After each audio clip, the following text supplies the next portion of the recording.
He stood at the center of the ballroom, champagne in hand, and mocked his black wife in front of their closest friends.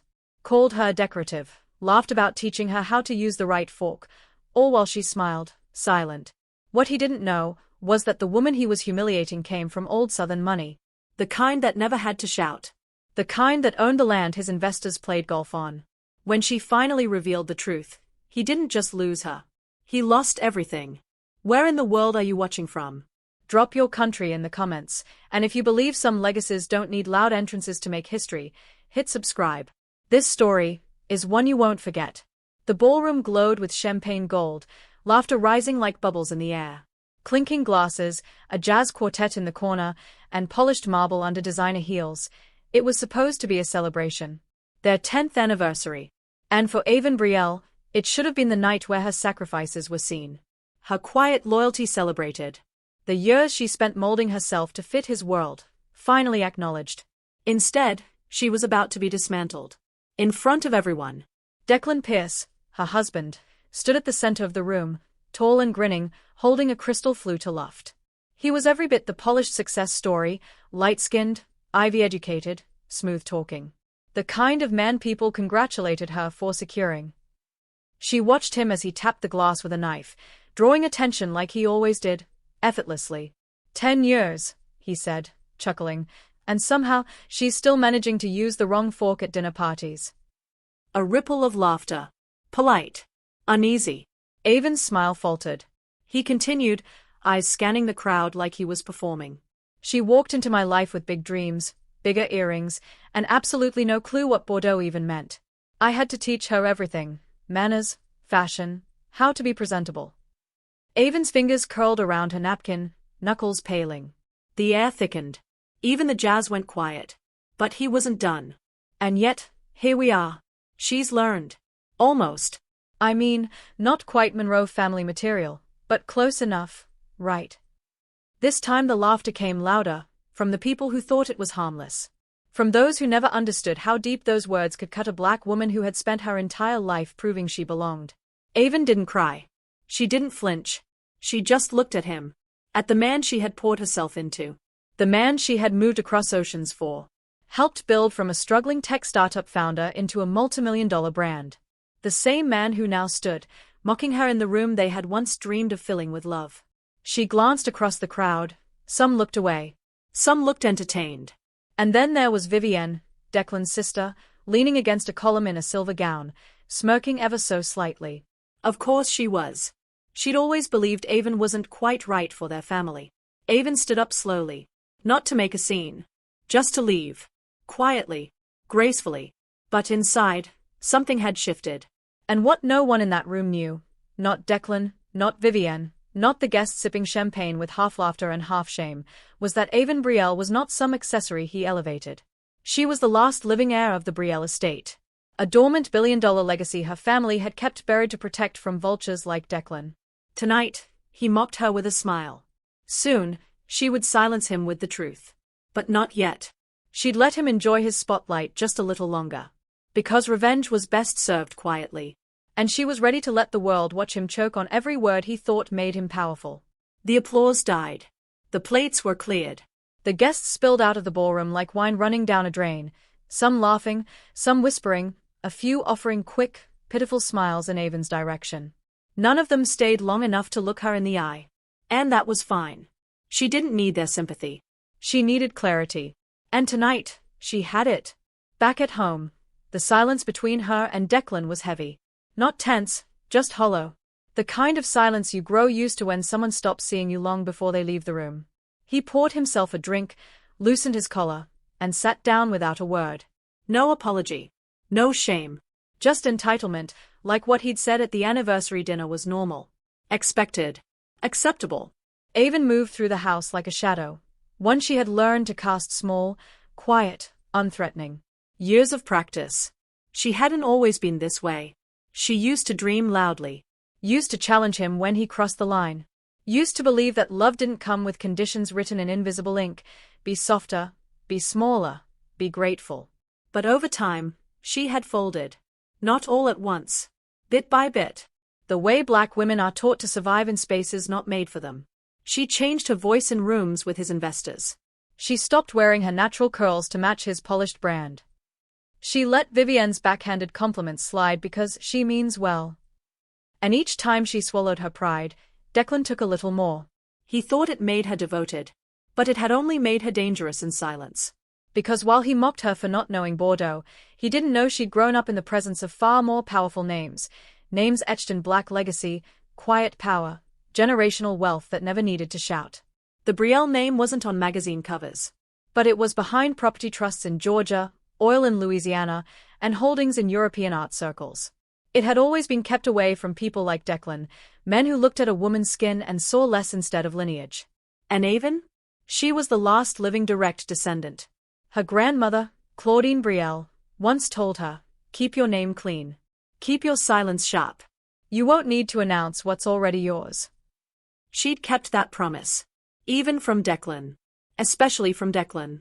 Because she had once believed he loved her for who she was, not for what she came from.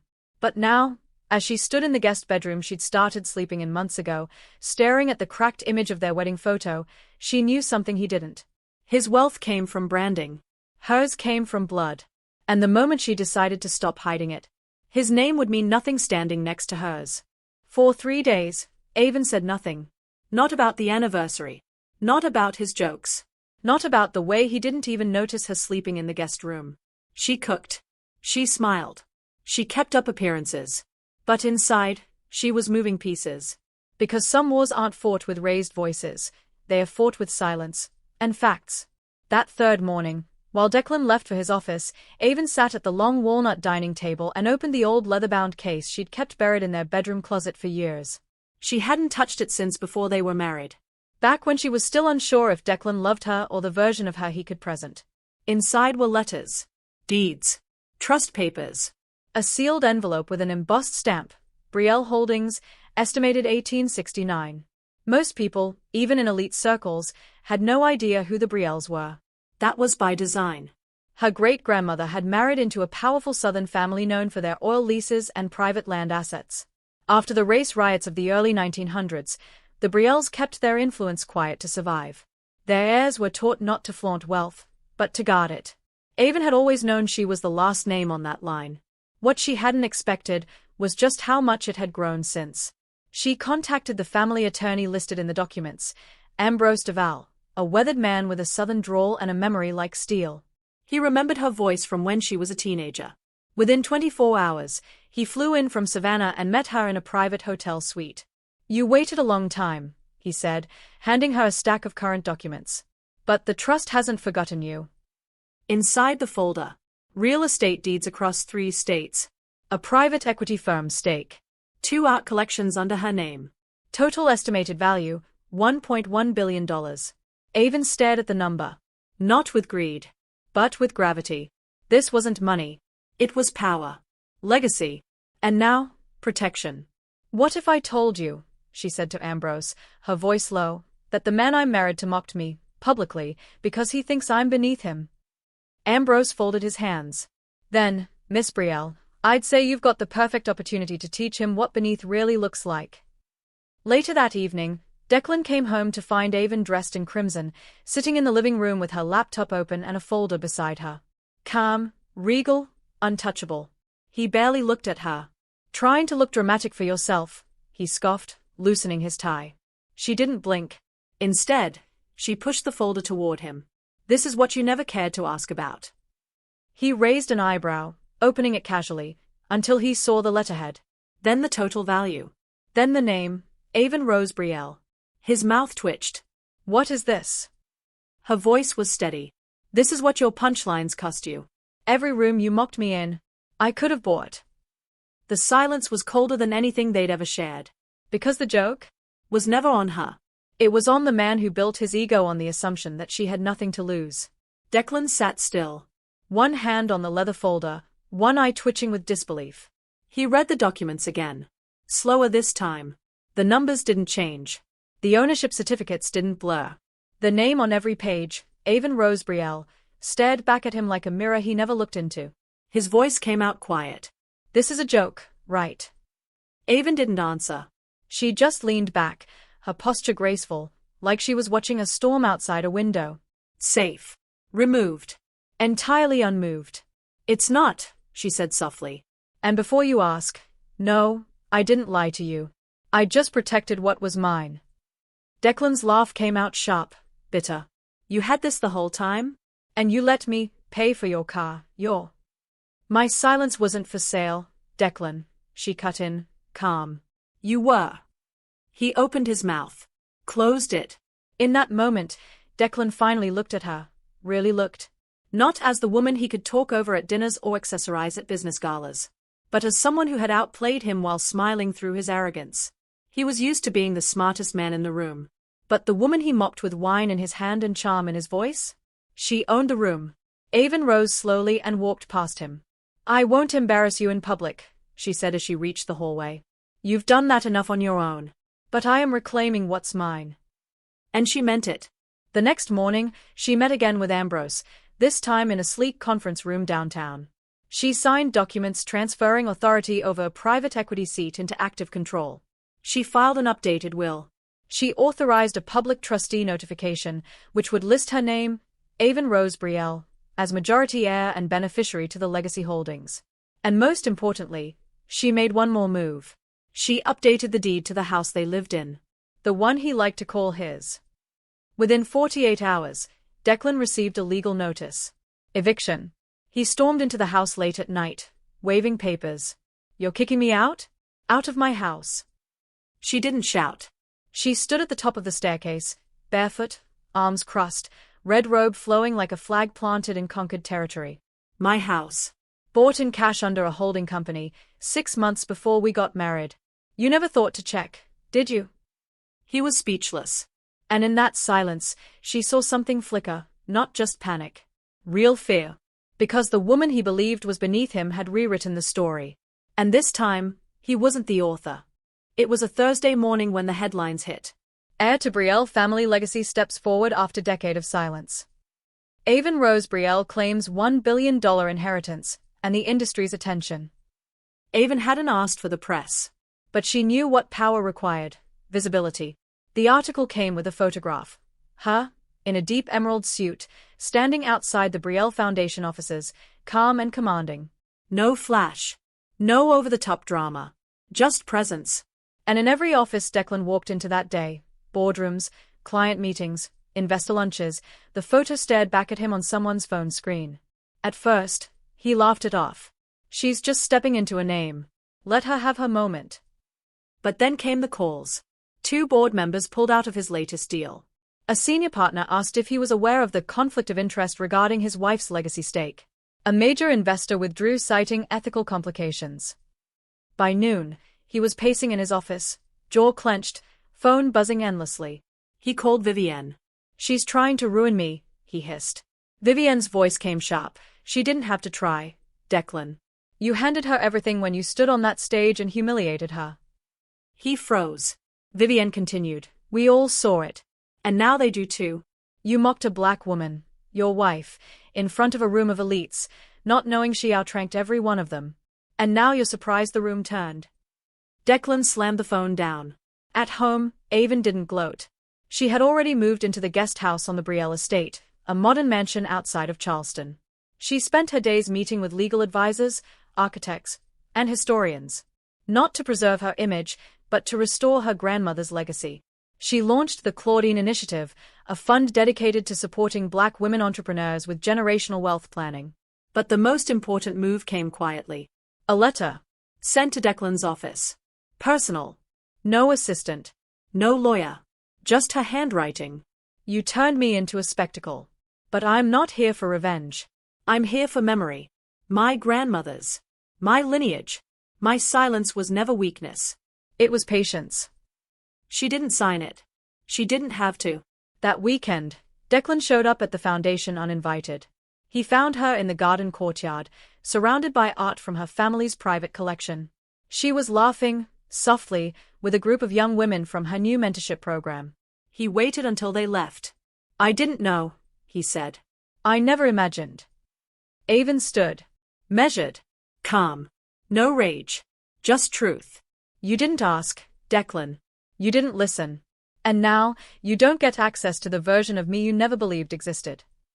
He looked for something, pity, softness, anything familiar. But the woman in front of him was no longer trying to be palatable. She was home. In her name. In her power. It was quiet in the Brielle estate that morning. The kind of quiet that didn't feel empty, but earned. Like a stillness that came after years of trying to be heard, trying to belong, trying to survive without shaking the table. Now, Avon Rose Brielle sat at her grandmother's writing desk, sunlight pouring over papers that no longer held fear, only power. There were no cameras in the room. No audience to perform for. Just her, a warm cup of tea, and a letter she was finishing. It was addressed to a girl she hadn't met yet. A girl she imagined might read it one day, maybe decades from now. A descendant. A daughter. Someone who would carry the Brielle name forward. Never let them measure you by the table they set. Because you were born to build your own. She folded the letter. Slid it into the heirloom box. And as she closed it, she smiled. Because this legacy? It wasn't just about wealth. It was about restoration. About every woman who had been told to stay in her place. Every black girl who had been asked to smile through silence, and every heir who'd been trained to hide her light just to protect fragile egos. She had turned it all on its head. Avon's foundation was flourishing. Mentorship programs had launched in 4 cities. Generational wealth courses filled within hours. She didn't show off her name, she used it to open doors that had always been shut to women like her. And Declan? He faded, quietly. No lawsuits. No scandals. Just absence. People stopped calling. His firm was acquired quietly, without his name attached. He moved to another city. Last Avon heard, he was consulting for mid-tier clients, the kind of people he used to scoff at. But she didn't hold bitterness. She had made her peace, not because he deserved it, but because she did. Vivienne sent a note months later. No apology. Just acknowledgement. You were more than we could see. I hope one day we'll learn to see better. Avon didn't reply. Some chapters are better left closed. Instead, she walked through the family garden that evening, slow and thoughtful, the scent of jasmine in the air. She looked up at the sky, the same sky her grandmother used to stare into on hard days, and whispered, I kept your promise. I stayed quiet long enough to speak when it mattered. The story ends not with thunder, but with a steady heartbeat. And one truth the world couldn't ignore anymore. She was never the side story. She was the legacy. Your likes, shares, and subscribes push us to keep telling real stories that don't make the headlines, but leave a mark. So tell us this in the comments. Have you ever watched someone completely underestimate the wrong person? What happened? Hit that like button if this story made you feel something, and subscribe to make sure voices like hers are never silenced again.